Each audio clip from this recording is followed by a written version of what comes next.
নমস্কার। গল্পসঙ্গীর গল্পের আসরে আপনাদের সকলকে স্বাগত জানাই।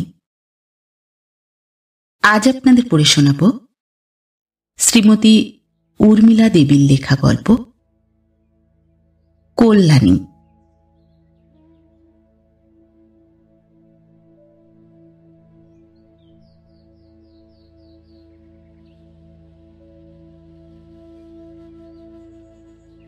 বিনোদের সংসর্গ পরিত্যাগ করিতে পারি নাই বলিয়া আমার আত্মীয় স্বজন, বন্ধু বান্ধব সকলেই আমার উপর বিরক্ত হইয়াছিলেন।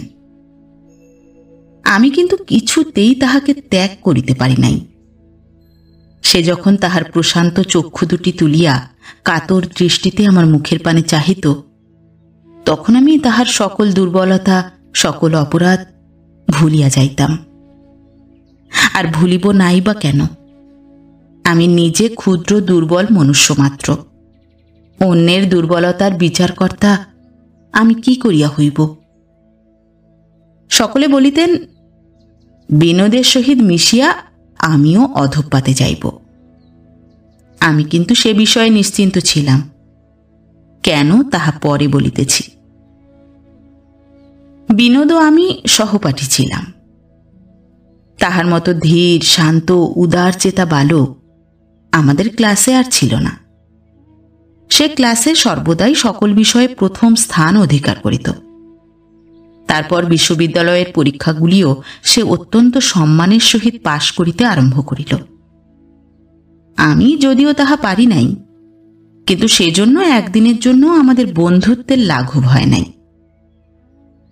সেটা যে সম্পূর্ণ বিনোদেরই গুণে তাহা আমি মুক্ত কণ্ঠে স্বীকার করিতেছি। তাহার মধ্যে এমন স্বাভাবিক বিনয়, এমন সরলতা, এমন মধুরতা ছিল যে তাহার সহিত হিংসা, দেশ প্রভৃতির সংস্রব থাকা অসম্ভব ছিল। আমরা উভয়ে যে বৎসর বিএ পাশ করিলাম, সেবার তাহার জীবনে এমন একটি ঘটনা ঘটিল, যাহার জন্য আত্মীয় স্বজন, বন্ধু বান্ধব সকলেই তাহাকে পরিত্যাগ করিল।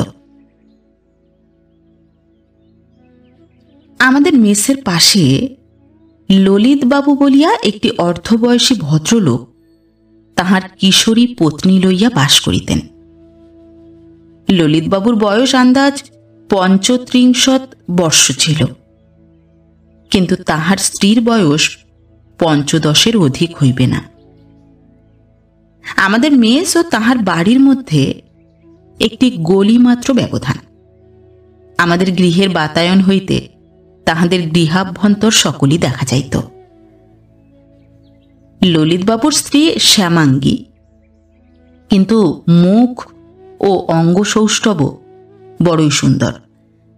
একরাশ কালো চুল এলাইয়া দিয়া সে যখন দাঁড়াইত, তখন তাহাকে একখানি শ্যামা প্রতিমার মতো দেখাইত। সে সর্বদাই গৃহকর্মে রত থাকিত। সে সমস্ত কর্ম অত্যন্ত নিপুণতার সহিত সম্পন্ন করিত। আশ্চর্যের বিষয় এই যে তাহার আয়ত চক্ষু দুটিতে একটি উদাস ভাব সর্বদাই লাগিয়া থাকিত।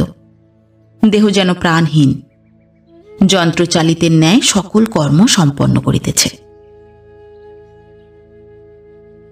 প্রথম দিন তাহাকে দেখিয়া, এই সুকুমার বয়সে এইরূপ উদাসীন ভাব দেখিয়া আমরা উভয়ই অত্যন্ত আশ্চর্যান্বিত হইলাম। আমাদের বেশি দিন অপেক্ষা করিতে হইল না। দুদিন যাইতে না যাইতেই ইহার কারণ কতকটা বুঝিতে পারিলাম। একদিন রাত্রির দ্বিপ্রহরে পাশের বাড়িতে অত্যন্ত কোলাহল শুনিয়া নিদ্রাভঙ্গ হইল। গবাক্ষের নিকট গিয়া যে দৃশ্য দেখিলাম, তাহা ইহজীবনে ভুলিতে পারিব না। এইরূপ দৃশ্য আমাদের চক্ষে এই নূতন। দেখিলাম ললিতবাবু মাতাল অবস্থায় স্ত্রীকে প্রহার করিতেছেন ও অকথ্য ভাষায় গালাগালি দিতেছেন। পত্নী নীরবে সেই অমানুষিক অত্যাচার সহ্য করিতেছে। যাতনাব্যঞ্জক একটি স্বরও তাহার কণ্ঠ হইতে নির্গত হইতেছে না। ললিতবাবুর অসংযত বাক্যালাপের ভিতর হইতে এইটুকু বুঝিলাম যে বালিকা রাত্রি দ্বিপ্রহর পর্যন্ত ভাত কোলে করিয়া তাহার অপেক্ষায় বসিয়া না থাকিয়া ভাতের থালার নিকট শুইয়া নিদ্রিত হইয়াছিল। এই তাহার অপরাধ, তাহার জন্য এই কঠোর শাস্তি। বিনোদের দিকে চাহিয়া দেখিলাম ক্রোধে তাহার মুখমণ্ডল আরক্ত। সে গবাক্ষ উন্মোচন করিতে উদ্যত হইয়া বলিল, পাষণ্ডকে উচিত শিক্ষা দেওয়া কর্তব্য। আমি তাহার হস্ত ধরিয়া বলিলাম, স্বামী স্ত্রীর মধ্যে অন্য লোকের অধিকার কোথায় ভাই? পাগলামি করিও না, স্থির হও। মুখ বিকৃত করিয়া বিনোদ বলিল, স্বামী স্বামী শব্দের অপমান করো না। ততক্ষণে পাশের বাড়িতে শান্তি স্থাপিত হইয়াছিল। দেখিলাম ললিতবাবু শয্যা গ্রহণ করিয়াছেন। তাহার স্ত্রী স্বামীর পদাঘাতে যে ভূমি শয্যা গ্রহণ করিয়াছিল সেই ভূমি আশ্রয় করিয়াই আছে। দ্বার গবাক্ষ সকলই মুক্ত, কে রুদ্ধ করিবে? পরদিন সকালবেলা দেখিলাম বালিকা তেমনি নিপুণ হস্তে গৃহকার্য করিতেছে, মুখে সেই উদাস ভাব। এইভাবে 2 বৎসর কাটিল। পাশের বাড়িতে প্রায়ই সেই দৃশ্য অভিনীত হইত। আমরা ঘরে বসিয়া হাত পা কামড়াইয়া মরিতাম। এই 2 বৎসরে বিনোদের অনেক পরিবর্তন হইয়াছিল। সে যেন কেমন অন্যমনস্ক হইয়া গিয়াছিল। আমাদের সহিত আর তেমন ভালো করিয়া বাক্যালাপ করিত না। সর্বদাই যেন কি চিন্তায় বিভোর থাকিত। কখনো কখনো গভীর নিশীথে নিদ্রাভঙ্গ হইলে দেখিতাম বিনোদ গৃহমধ্যে পায়চারি করিয়া বেড়াইতেছে, মুখে বিষণ্ণ ভাব। বিনোদকে এই বিষয়ে কিছু না বলিলেও বুঝিয়াছিলাম সর্বনাশ হইয়াছে, বিনোদের মনে বিষ ঢুকিয়াছে। প্রতিবেশিনীর জন্য তাহার সরল প্রাণে যে করুণার সঞ্চার হইয়াছিল তাহা গভীর প্রেমে পরিণত হইয়াছে। কিন্তু আমাদের সেই মেস ত্যাগ করিবার দিন নিকটবর্তী হইয়াছে মনে করিয়া কতকটা নিশ্চিন্ত ছিলাম। একদিন গভীর রাত্রে প্রহার এবং চিৎকার উভয়ের মাত্রাই কিছু বেশি চড়িয়াছিল। কিছুক্ষণ প্রহারের পর দেখিলাম পাষণ্ড পত্নীর অসার দেহ তুলিয়া গৃহের বাহিরে, বোধহয় বারান্দায় নিক্ষেপ করিয়া সশব্দে দ্বার রুদ্ধ করিল। এই দৃশ্য দেখিয়া ঘৃণায় সমস্ত শরীর সংকুচিত হইল।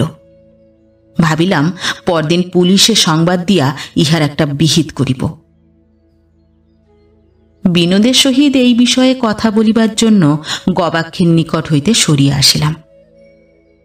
দেখিলাম বিনোদ 2 হস্তে বদন আবৃত করিয়া শয্যার উপর বসিয়া আছে। তাহাকে তখন বিরক্ত করিতে ইচ্ছা হইল না। শয্যা গ্রহণ করিয়া শীঘ্রই গাঢ় নিদ্রায় অভিভূত হইলাম। প্রত্যুষে নিদ্রাভঙ্গ হইলে দেখিলাম বিনোদ পূর্বেই শয্যা ত্যাগ করিয়াছে। তাহার শয্যার উপর একখানা পত্র পড়িয়া রহিয়াছে। পত্রের শিরোনামা দেখিয়া কম্পিত হস্তে পত্রখানা খুলিয়া পড়িলাম। বিনুদা, সংসারের সব ত্যাগ করে হৃদয়ের অধিষ্ঠাত্রী দেবীকে নিয়ে অকুল সাগরে ভাসলাম। তার বিষণ্ণ মুখে একটু হাসি আনতে পারি কিনা সর্বস্ব পণ করে সেই চেষ্টাই করব। এই 2 বছর কি কষ্ট সহ্য করেছি একমাত্র অন্তর্যামীই জানেন। আজ 1 বছর তার উদ্ধারের চেষ্টা করছি, তাকে টলাতে পারিনি।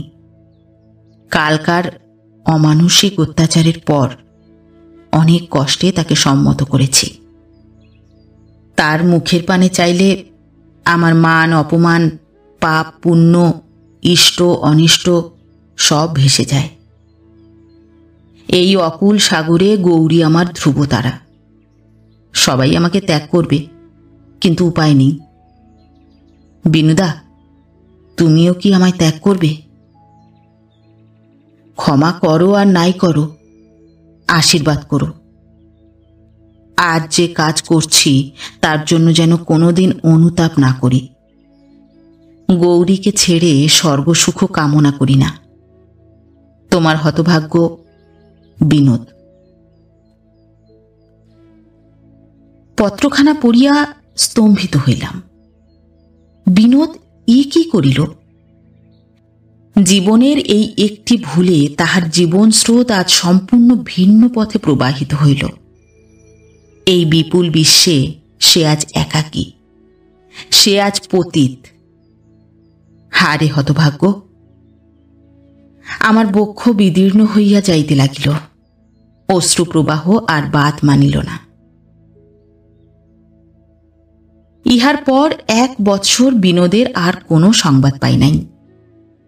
তাহার সন্ধান করিবার বহু চেষ্টা করিয়াছি, কিন্তু কৃতকার্য হই নাই।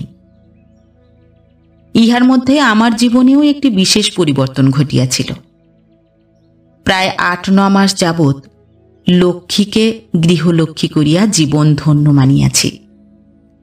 লক্ষ্মীর সহিত আমার বিবাহ সম্বন্ধ প্রায় 3 বৎসর পূর্ব হইতেই স্থির হইয়াছিল। আমি বিএ পাশ করা পর্যন্ত বিবাহ স্থগিত ছিল।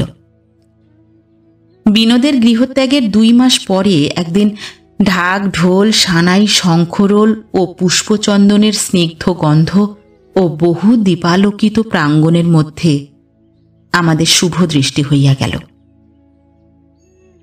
ক্রমে ক্রমে তাহার অন্তরের পরিচয় পাইয়া বুঝিলাম, লক্ষ্মী রূপে লক্ষ্মী না হইলেও গুণে সত্যই লক্ষ্মী। এই কয় মাস বিনোদের স্মৃতি ব্যতীত আমি পরম সুখী। সহসা 1 বৎসর পর একদিন বিনোদের এক পত্র পাইলাম। সে লিখিয়াছে, বিনুদা, বহুদিন পর চিঠি লিখছি। এই 1 বছর অনেক দেশ বিদেশ ঘুরেছি, কিন্তু এখন আর অর্থ নইলে পেট চলে না। এতদিন সংবাদ দেইনি কেন তা সহজেই বুঝতে পারবে। অনেক কষ্টে 2 মাস্টারি জুটেছে। মাসে 30 টাকা রোজগার করছি। কালীঘাটে আছি।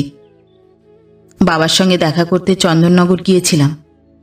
বাবা দারোয়ান দিয়ে দূর করে দিয়েছেন। তোমার সঙ্গে দেখা করতে যাওয়ার সাহস নেই। তুমি কি একবার দেখা করবে বিনুদা? তোমার বিনোদ। পত্রখানা পড়িয়া অনেকক্ষণ বসিয়া রহিলাম। কত কথা যে মনে উদয় হইতে লাগিল তাহার ইয়াত্তা নাই। আশৈশব বিনোদের প্রতি কথা, প্রতি কার্য হৃদয়পটে উদিত হইয়া স্নেহভারে আমার বক্ষ পূর্ণ হইয়া উঠিতে লাগিল। তাহাকে কি আমি ত্যাগ করিতে পারি? কখনোই নহে। তাহার অপরাধের শাস্তি স্বয়ং প্রেমময় দিবেন। আমি ক্ষুদ্র সসীম বুদ্ধি দুর্বল মানব। আমি তাহার বিচার করিবার কে? আমি নিজেই সংসারে সহস্র অপরাধে অপরাধী। তাহার বিচারাসনে বসিবার যোগ্য কি আমি? কখনোই নহে। আমাদের দেশের মহাত্মারা বলিয়াছেন, পাপকে ঘৃণা করিও, পাপীকে নহে। বিনোদকে ঘৃণা করিয়া যদি আমি দূরে সরিয়া থাকি, তবে ধর্মে পতিত হইব। প্রেমময়ের ন্যায়দণ্ড আমার মস্তকে পতিত হইয়া আমাকে চূর্ণ করিবে। স্থির করিলাম, বিনোদের সহিত সাক্ষাৎ করিব। সন্ধ্যার সময় কালীঘাটের দিকে চলিলাম। বাড়ির সম্মুখে উপস্থিত হইয়া দেখিলাম গৃহটি অত্যন্ত জীর্ণ, প্রাচীর ভগ্ন প্রায়। ভগ্ন প্রাচীর গাত্রে অসংখ্য আগাছা জন্মিয়া সর্পকুলের বাসস্থান নির্মাণ করিয়াছে। দ্বারে করাঘাত করিলে ভিতরে পদশব্দ শুনিয়া বুঝিলাম বিনোদ আসিতেছে।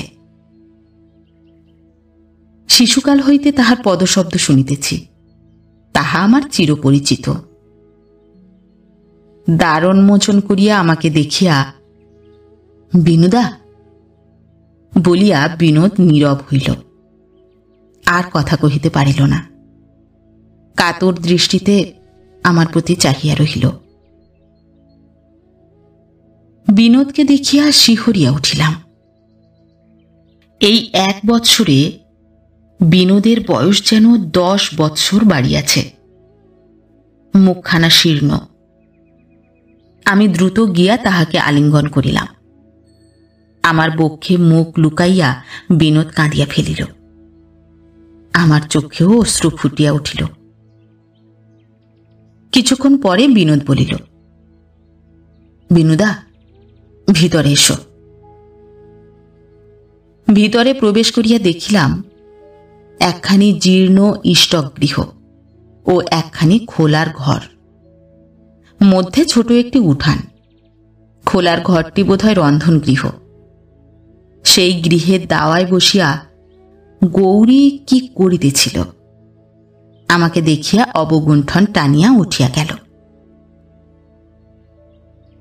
ঘরের ভিতর হইতে একখানা মাদুর আনিয়া ইষ্টগৃহের বারান্দায় বিছাইয়া আমরা উভয়ে উপবেশন করিলাম। আমি প্রথমে কথা বলিলাম। জিজ্ঞাসা করিলাম, বিনোদ, আছো কেমন? 2 হস্তে আমার হস্ত ধারণ করিয়া আমার মুখের প্রতি চাহিয়া বিনোদ বলিল, বেশ আছি বিনুদা। অন্য কোনো দুঃখ নেই। একমাত্র দুঃখ, বাবা একেবারেই ত্যাগ করলেন। মা থাকলে কি আজ বাবা আমায় এমনি করে তাড়িয়ে দিতে পারতেন? আচ্ছা বিনুদা, সন্তানের অপরাধ কি পিতাও ক্ষমা করতে পারে না? বলিতে বলিতে তাহার কণ্ঠ রুদ্ধ হইয়া আসিল। সে 2 হস্তে মুখ ঢাকিল। কিছুক্ষণ নীরব থাকিয়া সে পুনরায় বলিল, এই এক দুঃখ ছাড়া সংসারে আমার মতো সুখী কেউ নেই। আমি যা করেছি তার জন্য একটুও অনুতপ্ত নই। গৌরী একাধারে আমার মাতা, বন্ধু, সঙ্গিনী, গৃহিণী, সব। একটু থামিয়া পুনরায় সে বলিতে লাগিল, কিন্তু বিনুদা, শরীরটা আর সে শরীর নেই। মাঝে মাঝে একটু একটু জ্বর হয় ও বড় দুর্বল বোধ হয়। প্রায় সমস্ত দিনই পড়াতে হয়। এক জায়গায় সকালে ও সন্ধ্যায় 5 ঘন্টা পড়িয়ে 20 টাকা পাই, আর এক জায়গায় দুপুরে 3 ঘন্টা পড়াতে হয়, তারা 10 টাকা দেয়। এই শরীর নিয়ে কদিন এভাবে চালাতে পারবো তা জানি না। আমার চোখে জল আসিল। ধনীপুত্র বিনোদ আজ এই জীর্ণ গৃহে সামান্য উদরান্নের জন্য কঠিন পরিশ্রমে রত। কি করিয়া তাহার শরীরে সহ্য হইবে?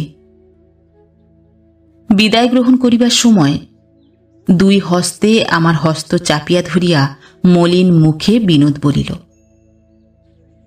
বিনুদা, মাঝে মাঝে এসো, একেবারে ভুলে থেকো না। তাহাকে দৃঢ় আলিঙ্গন করিয়া আমি বলিলাম, আসবো বই কি ভাই, তোমার বিনুদাকে কি তুমি চেনো না? তাহার গৃহ হইতে যখন বাহির হইলাম তখন রাত্রি প্রায় 8টা। তখনই গৃহে ফিরিতে ইচ্ছা হইল না। হাঁটিতে হাঁটিতে গড়ের মাঠের দিকে চলিলাম।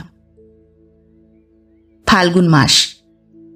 সপ্তমীর চাঁদের স্নিগ্ধ কিরণে তখন সমস্ত পৃথিবী হাসিতেছে। মৃদুমন্দ মলয় পবন নব বসন্ত সমাগমে নবপত্র শোভিত বৃক্ষগুলিকে ধীরে ধীরে নাড়া দিতেছে। গাছের পাতাগুলি সোহাগ ভরে ঈষৎ হেলিয়া দুলিয়া এ উহার গায়ে পড়িতেছে ও কোমল স্বরে মধুর গীত গাহিতেছে। সমস্ত প্রকৃতি যেন লাবণ্যময়ী যুবতীর ন্যায় যৌবন ভারে ঢলঢল করিতেছে। প্রকৃতির এই সৌন্দর্য আজ আমার প্রাণে বিষাদের সুরই বাজাইতেছিল। হৃদয় তখন ভারাক্রান্ত। বিনোদের সহিত সৌহৃদ্য রাখিতে হইলে আমায় অনেক বাধা কাটাইতে হইবে, অনেক গঞ্জনা সহ্য করিতে হইবে, তাই ভাবিতেছিলাম।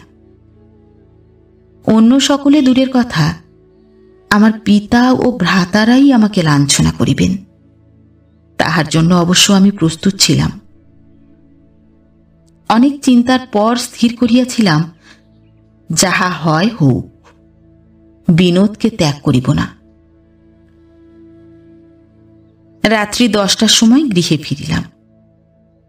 রাত্রে গৃহে প্রবেশ করিয়াই লক্ষ্মীকে বিনোদ সম্বন্ধে আদ্যপান্ত সব কথা বলিলাম। সেই দিন বিনোদের সহিত সাক্ষাতের কথা বলিয়া জিজ্ঞাসা করিলাম, কোনো অন্যায় কাজ করেছি কি লক্ষ্মী? লক্ষ্মী সংক্ষেপে দৃঢ়স্বরে বলিল, না। লক্ষ্মী বেশি কথা কহিতে জানিত না। আমি আবেগ ভরে তাহাকে আদর করিয়া কহিলাম, এই তো আমার লক্ষ্মীর মতো কথা। এমনটি না হলে কি আর এত শীঘ্র তোমায় সর্বস্ব দান করে ফেলেছি? সলজ্জে মস্তক অবনত করিয়া লক্ষ্মী মৃদু হাসিল। মাঝে মাঝে বিনোদকে দেখিতে যাইতাম। সেজন্য আমার আত্মীয় স্বজন সকলেই আমার উপর অত্যন্ত রুষ্ট হইলেন। পিতা ও জ্যেষ্ঠ ভ্রাতা আমার সহিত বাক্যালাপ বন্ধ করিলেন। এইসব কারণে প্রাণে বড়ই আঘাত পাইতাম। কিন্তু লক্ষ্মী তাহার শীতল হস্তপ্রলেপে আমার সকল কষ্ট দূর করিত। তাহার সাহায্য ও সহৃদয় সহানুভূতি না পাইলে আমার কর্তব্য সম্পাদন করিতে পারিতাম কিনা সন্দেহ। গৌরী আমার সাক্ষাতে কখনোই আসিত না। আমিও তাহার প্রসঙ্গ উত্থাপন করিতাম না। বিনোদ মাঝে মাঝে দুই একটা কথা বলিত, তবে বেশি না। এইরূপে প্রায় 2 বৎসর কাটিল। ইদানিং বিনোদের স্বাস্থ্য একেবারেই ভঙ্গ হইয়া গিয়াছিল। সে বেশি পরিশ্রম করিতে পারিত না। আমার আগ্রহাতিশয্যে সে একটি কর্ম ত্যাগ করিল। আমি মধ্যে মধ্যে অর্থ সাহায্য করিতাম। বিনোদ প্রথমে আমার নিকট হইতে সাহায্য গ্রহণ করিতে অস্বীকার করিয়াছিল, কিন্তু আমি যখন অত্যন্ত দুঃখিতভাবে তাহাকে বলিলাম, এতদিন আপন থেকে আজ হঠাৎ তোমার এমন পর হয়ে গেলুম বিনোদ, বড় ভাইয়ের নিকট সাহায্য গ্রহণ কি অপমান? তখন সে ছলো ছলো নেত্রে আমার দিকে চাহিয়া বলিল, ক্ষমা করো বিনুদা, আর কিছু বলবো না। ক্রমে বিনোদের শরীরের অবস্থা এমন হইল যে তাহার দিকে চাহিতে আমার সর্বশরীর শিহরিয়া উঠিত। তাহার ভালোরূপ চিকিৎসার প্রয়োজন, কিন্তু অর্থ কোথায়? আমি সবে 1 বৎসর ওকালতি করিতেছি। আমার আয় সামান্য। বিনোদ তো প্রায় শয্যাশায়ী। অনেক ভাবিয়াও কুল কিনারা পাইলাম না। অনেক চিন্তার পর স্থির করিলাম, বিনোদের পিতার নিকট একবার যাইব। পুত্রের এইরূপ অবস্থার কথা শুনিলে তিনি নিশ্চয়ই অন্তত কিছু অর্থ সাহায্য করিবেন। এক দিবস সন্ধ্যার সময় চন্দননগরে তাহার সহিত সাক্ষাৎ করিলাম। সে স্থানে কি কথাবার্তা হইল তাহার বিশদ বিবরণ আর দিতে ইচ্ছা নাই। এই পর্যন্ত বুঝিলাম যে তাহার পুত্রকে তিনি মৃত বলিয়া মনে করেন, তাহার নামও তিনি শুনিতে ইচ্ছুক নন। তাহার সঙ্গে সঙ্গে আমিও যেন আর তাহার গৃহে পদার্পণ না করি এইরূপ আভাসও দিলেন। দ্রুত পদে সে স্থান ত্যাগ করিলাম। দুঃখে ক্ষোভে আমার হৃদয় চূর্ণ হইয়া যাইতেছিল। বিনোদকে বিনা চিকিৎসায় মরিতে হইবে। হায় রে অদৃষ্ট! স্টেশন হইতে একেবারে বিনোদের বাসায় চলিলাম। বাসার সম্মুখে উপস্থিত হইয়া দেখিলাম দ্বার মুক্ত। একটু আশ্চর্যান্বিত হইয়া ভিতরে প্রবেশ করিলাম। গৃহদ্বারে উপস্থিত হইবা মাত্র গৌরী আমার পায়ের উপর আছড়াইয়া পড়িল। আমি কিছুই বুঝিলাম না। শশব্যস্তে তাহাকে ধরিয়া উঠাইয়া গৃহ প্রবেশ করিলাম। দেখিলাম বিনোদ শয্যার নিকট ভূমিতে অজ্ঞানাবস্থায় পতিত। দ্রুত যাইয়া তাহাকে উত্তোলন করিয়া শয্যার উপর শোয়াইলাম। গৌরীকে ডাকিয়া কারণ জিজ্ঞাসা করাতে সে বলিল, রোজকার মতো সন্ধ্যার পর পড়িয়ে কাপড় ছাড়তে ঘরে ঢুকলে। আমি হাত পা ধোবার জল ও গামছা রেখে রান্নাঘরে খাবার আনতে গেছি। হঠাৎ খুব বড় একটা শব্দ কানে গেল। ছুটে এসে দেখি এইভাবে পড়ে রয়েছেন। কত ডাকলুম, সাড়া পেলুম না। তুলতে গেলুম, পারলুম না। এমন সময় আপনি এলেন। আমি তাহাকে আশ্বস্ত করিয়া ডাক্তার আনিতে ছুটিলাম। এই হতভাগিনীর জন্যই আজ ওর এই দশা বলিয়া গৌরী ফুকারিয়া কাঁদিয়া উঠিল। আমি ডাক্তার লইয়া যখন ফিরিলাম তখন বিনোদের চেতনা হইয়াছে। আমাকে দেখিয়া বিনোদ কি বলিবার চেষ্টা করিল, কিন্তু কতকগুলি অস্পষ্ট শব্দ ভিন্ন কিছুই তাহার মুখ হইতে নির্গত হইল না। কথা বলিবার এই ব্যর্থ চেষ্টায় তাহার অশ্রুজল উথলিয়া উঠিল। সে ছেলে মানুষের মতো কাঁদিতে লাগিল। আমি তাহাকে শান্ত করিবার জন্য ব্যস্ত হইলাম। ডাক্তার তাহাকে ভালো করিয়া পরীক্ষা করিয়া মুখ বিকৃত করিলেন। বাহিরে আসিয়া আমাকে বলিলেন, বাত ব্যাধি, সারিবার কোনো সম্ভাবনা নাই। কথা বন্ধ হয়ে গেছে, দেখছেন তো। আমি শিহরিয়া উঠিলাম। বিনোদ, তোমার পরিণাম এই? পরদিন কয়েকজন বড় বড় চিকিৎসক আনাইলাম। সকলের মতই এক হইল, রক্ষা নাই। কিছুক্ষণ স্তব্ধ হইয়া বসিয়া রহিলাম। একটু প্রকৃতস্থ হইলে স্থির করিলাম বিনোদকে বিনা চিকিৎসায় মরিতে দিব না। শেষ পর্যন্ত কোনো চেষ্টা ত্রুটি করিব না। তারপর ভগবানের ইচ্ছা, মানুষের হাত নাই। শুশ্রূষা প্রণালী ভালো করিয়া গৌরীকে বুঝাইয়া দিয়া বাড়ি আসিলাম। লক্ষ্মীকে সব কথা বলিলাম। পর দুঃখ কাতরা লক্ষ্মী অশ্রু বিসর্জন করিতে লাগিল। গৌরীর জন্য তাহার নারী হৃদয় ব্যথিত হইয়া উঠিল। হায় রে অভাগিনী, রমণী হৃদয় এমনই সুন্দর। লক্ষ্মীর সহিত অনেক পরামর্শ আঁটিলাম। কি করিয়া বিনোদের চিকিৎসার ব্যয় নির্বাহ করিব ভাবিয়া অস্থির হইলাম। লক্ষ্মী, আমার লক্ষ্মী আমাকে সে চিন্তা হইতে নিষ্কৃতি দিল। সে বলিল, আমার গয়নাগুলি বিক্রি করে আপাতত চালাও, তারপর দেখা যাবে। ভগবান পথ দেখিয়ে দেবেনি। তাহার কথা শুনিয়া আনন্দে ও গর্বে আমার বক্ষ স্ফীত হইয়া উঠিল। পরদিন লক্ষ্মীর কিছু কিছু গহনা বাঁধা দিলাম। বিনোদের চিকিৎসা চলিতে লাগিল। গৌরীকে এত নিকটে কখনো দেখি নাই। তাহাকে এই সেবাপরায়ণা মূর্তিতে দেখিয়া মুগ্ধ হইলাম। সে কি ঐকান্তিক যত্ন, কি কোমলতা, কি শ্রান্তিহীন কর্মকুশলতা, কি ধৈর্য। শ্রান্তি নাই, ক্লান্তি নাই, মুখে একটি বাক্য নাই, কোনরূপ অস্থিরতা নাই। তাহার এই মহিমময়ী মূর্তি দেখিয়া সসম্ভ্রমে আমার মস্তক অবনত হইল। একদিন তাহার চক্ষে অশ্রু দেখিয়া বিনোদ বড় অস্থিরতা প্রকাশ করিয়াছিল। সেই অবধি সে একদিনও অশ্রু ত্যাগ করে নাই।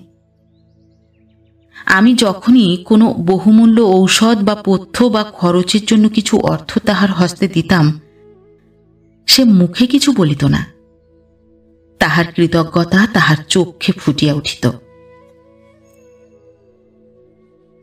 কিছুতেই কিছু হইল না। বিনোদের জীবনদীপ ধীরে ধীরে নির্বাপিত হইয়া আসিতেছিল। সে তাহার বাকশক্তি আর ফিরিয়া পাইল না। সে যখন কথা বলিবার ব্যর্থ চেষ্টায় কাতর নয়নে আমার মুখের পানে চাহিত, তখন তাহার বেদনা আমার প্রাণের দ্বিগুণ বেগে বাজিত। প্রায় 2 মাস কাল রোগভোগের পর এক অমাবস্যার ঘোর নিশীথে তাহার সকল কষ্টের অবসান হইল। সেই দিন সকালে ডাক্তারবাবু আসিয়া যখন বলিয়া গেলেন আর কিছু করিবার নাই, তখন গৌরী তাহার প্রতিদিনকার কর্মস্রোত হইতে একেবারেই ছুটি লইল। যুক্ত করে নিমিলিত নেত্রে সে বিনোদের পদপ্রান্তে ধ্যানে বসিল। দেহে স্পন্দন নাই, চক্ষে অশ্রু নাই, প্রাণ পাখি যেন কোথায় ছুটিয়া গিয়াছে। তাহার শোক সন্তপ্ত হৃদয় হইতে কি প্রার্থনা যে দেবতার চরণ প্রান্তে উপস্থিত হইয়াছিল তাহা কে জানে। আমি তাহার ধ্যানভঙ্গ করিলাম না। সমস্ত দিন বিনোদের শয্যাপার্শ্বে বসিয়া তাহার মৃত্যু যাতনা দেখিতে লাগিলাম। সন্ধ্যার একটু পূর্বে বিনোদের একটু জ্ঞান হইল। সে ব্যাকুল নেত্রে আমার মুখের দিকে চাহিল, কি যেন বলিতে চাহিল। তারপর ব্যর্থ চেষ্টার তীব্র যাতনায় বিন্দুর পর বিন্দু অশ্রু তাহার গণ্ড বাহিয়া পড়িতে লাগিল। আমি মুখ নত করিয়া তাহার কানের কাছে কহিলাম, বিনোদ, তুমি কি গৌরীর কথা আমায় বলতে চাও? তাহার নয়ন উত্তর করিল, হ্যাঁ। আমি দৃঢ় স্বরে পুনরায় বলিলাম, তার সম্বন্ধে তুমি নিশ্চিন্ত হও। গৌরী আমার ছোট ভগিনী। কৃতজ্ঞতাপূর্ণ দৃষ্টিতে আমার মুখের দিকে চাহিয়া সে ঈষৎ হাসিবার চেষ্টা করিল। সে বিকৃত হাসিতে তাহার নির্ভরতা, তাহার বিশ্বাস ফুটিয়া উঠিল। তারপর ক্ষুদ্র বালকের ন্যায় নিশ্চিন্ত হইয়া সে ঘুমাইয়া পড়িল। আমার মনের অবস্থা তখন বর্ণনাতীত, কিন্তু আমি অস্থির হইলে চলিবে না। গৌরীকে দেখিতে হইবে। বিনোদের নিকট প্রতিশ্রুত হইয়াছি। ধীরে ধীরে ডাকিলাম, গৌরী। গৌরীর ধ্যান ভঙ্গ হইল। বিনোদের দিকে চাহিয়া তাহার শান্ত মূর্তি দেখিয়া সে সব বুঝিল। সে তাহার অশ্রুহীন নেত্র তুলিয়া আমার মুখের পানে চাহিল। সে দৃষ্টিতে কি তীব্র মর্মবেদনা, কি নিরাশা, কিন্তু আত্মসংযমের কি অসাধারণ প্রয়াস। কিছুক্ষণ পরে সে উঠিয়া বিনোদের পার্শ্বে উপবেশন করিল। আমি অন্ত্যেষ্টিক্রিয়ার বন্দোবস্ত করিবার জন্য বাহির হইলাম। সেদিন প্রকৃতির কি প্রলয় মূর্তি! কালবৈশাখী অমাবস্যা। প্রবল ঝটিকা বহিয়াছিল। থাকিয়া থাকিয়া ভীষণ শব্দে বজ্রপাত হইতেছিল। কিন্তু আমার হৃদয়ের যে ঝটিকা, তাহার নিকট ইহা কি? অতি কষ্টে অল্প কয়েকজন লোক ও আবশ্যকীয় দ্রব্যাদি লইয়া যখন ফিরিলাম, তখনও গৌরী মৃতদেহ পার্শ্বে প্রস্তর মূর্তির মতো বসিয়া। তাহাকে কিছু বলিতে হইল না। আমাকে দেখিয়াই সে বুঝিল। সে ধীরে ধীরে উঠিল, কিন্তু বেশি দূর যাইতে পারিল না। আমার পদপ্রান্তে আছাড় খাইয়া পড়িয়া অশ্রু প্রবাহ খুলিয়া দিল। আমি কতকটা নিশ্চিন্ত হইলাম। বিনোদের মৃত্যুর পর 6 মাস অতীত হইয়া গিয়াছে। শোক কখনো চিরস্থায়ী হয় না। যিনি শোক দেন, তিনি তাহার শীতল হস্তপ্রলেপে তাহার শান্তি করেন। শোকের তীব্র বেদনার কথঞ্চিত শান্তি হইলেও বিনোদের অভাবে হৃদয় আজও বেদনায় পূর্ণ। গৌরীর সম্বন্ধে যতদূর সম্ভব সুব্যবস্থা করিয়াছি। বিনোদের মৃত্যুর 1 মাস পরে, যেদিন তাহার ভবিষ্যৎ সম্বন্ধে তাহার সহিত আমার কথাবার্তা হয়, সেই দিন সে বলিয়াছিল, আমার জন্য যা করেছেন সে ঋণ ইহজন্মে শোধ করবার নয়। আপনি আমার পিতৃতুল্য, আমায় অকৃতজ্ঞ মনে করবেন না, কিন্তু আর ঋণ বাড়াতে চাই না। তাঁর শরীর যখন প্রথম ভাঙতে আরম্ভ হয়, তখন তিনি একদিন বলেছিলেন, আমি আর বেশি দিন নই, কিন্তু তোমার জন্য বড় ভাবনা হয়, তোমার ভবিষ্যৎ অন্ধকারময়। তবে একটা কথা শোনো গৌরী, যদি কখনো আশ্রয়হীন হও, কারো কাছে হাত পেতো না, খেটে খেও, কিন্তু ভিক্ষা করো না। বিনুদা তোমার মস্ত সহায়, তুমি ভিক্ষা করে জীবন চালাবে এ কথা ভাবলে আমার বড় কষ্ট হয়। যার স্বাস্থ্য আছে তার খেটে খেতে কোনো অপমান নেই। তুমি স্বাধীনভাবে জীবিকা অর্জন করলে আমার আত্মা শান্তি পাবে। আমি তার আদেশ পালন করব, আপনি পথ দেখিয়ে দিন। আমি তাহার এই সাধু সংকল্পে বাধা দিলাম না, অধিকন্তু তাহার কথা শুনিয়া অত্যন্ত প্রীত হইলাম। আমাদের পাড়ায় একটি নিঃসন্তান বিধবা বাস করিতেন, তাহার আশ্রয়ে গৌরীকে রাখিয়া দিলাম। আমি মাসে মাসে তাহাকে কিছু দিতাম, অবশ্য সেটা গৌরীর অজ্ঞাতসারে। গৌরী খুব ভালো শিল্পকার্য জানিত। তাহারই কথানুসারে আমি উল, কাঁটা, পশম, কার্পেট, জামা সেলাই করিবার কিছু কিছু কাপড় ইত্যাদি কিনিয়া দিলাম। ইহাতে আমার 10-12 টাকা ব্যয় হইল। এ অর্থ গৌরী আমার নিকট হইতে ধার স্বরূপ লইল। গৌরী তাহার প্রস্তুত শিল্পদ্রব্য সকল আমার নিকট পাঠাইয়া দিত, আমি তাহা বিক্রয় করিবার বন্দোবস্ত করিয়া দিতাম। এইরূপে সে মাসে 8-10 টাকা উপার্জন করিতে লাগিল। তাহার নিজের ব্যয় অতি সামান্যই হইত। একবেলা হবিষান্ন ভোজন করিত, মোটা কাপড় পরিধান করিত। বাকি টাকা হইতে ঘর ভাড়া মাসিক 2 টাকা দিয়া সে ক্রমে ক্রমে আমার টাকাও শোধ করিল। এইসব কারণে আমার মধ্যে মধ্যে গৌরীর সহিত সাক্ষাৎ করিতে হইত। সমাজ তাহা লইয়া একটা প্রলয় কাণ্ড উপস্থিত করিল। গৌরীর সহিত আমার নাম সংশ্লিষ্ট করিয়া নানারূপ উৎসাহ করিতে আরম্ভ করিল। আমার নিজ গৃহ আমার কণ্টকময় হইল।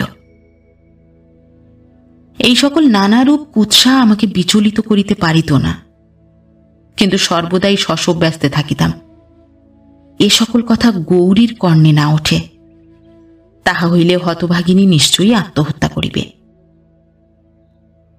এই সময়ে লক্ষ্মীর সাহায্য না পাইলে বিনোদের নিকট প্রতিশ্রুতি রক্ষা করিতে পারিতাম কিনা সন্দেহ।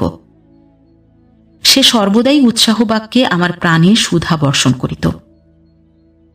একদিন মলিন বদনে লক্ষ্মী আমাকে বলিল, আচ্ছা, সকলেই তোমার নামে এসব ছাই কথা বলে কেন? আমি চমকিয়া উঠিলাম। লক্ষ্মীর মনেও বিষ ঢুকিয়াছে নাকি? হা ভগবান!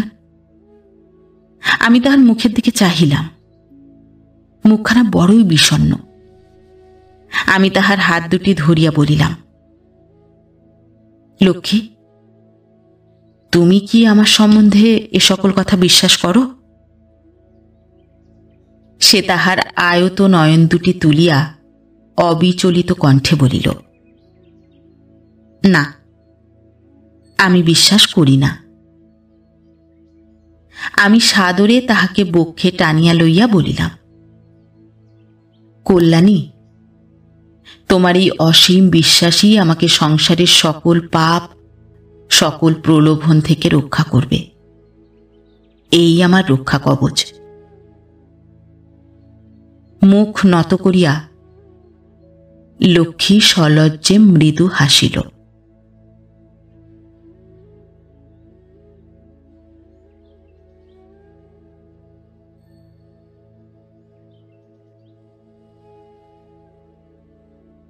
নমস্কার। নতুন একটি গল্প নিয়ে খুব শিগগির ফিরে আসছি। ততক্ষণ সবাই ভালো থাকবেন, সুস্থ থাকবেন। গল্প পাঠ কেমন লাগলো অবশ্যই কমেন্ট করে জানাবেন, এবং ভিন্ন ভিন্ন স্বাদের অডিও স্টোরি শোনার জন্য অবশ্যই চ্যানেলটি সাবস্ক্রাইব করবেন। ধন্যবাদ।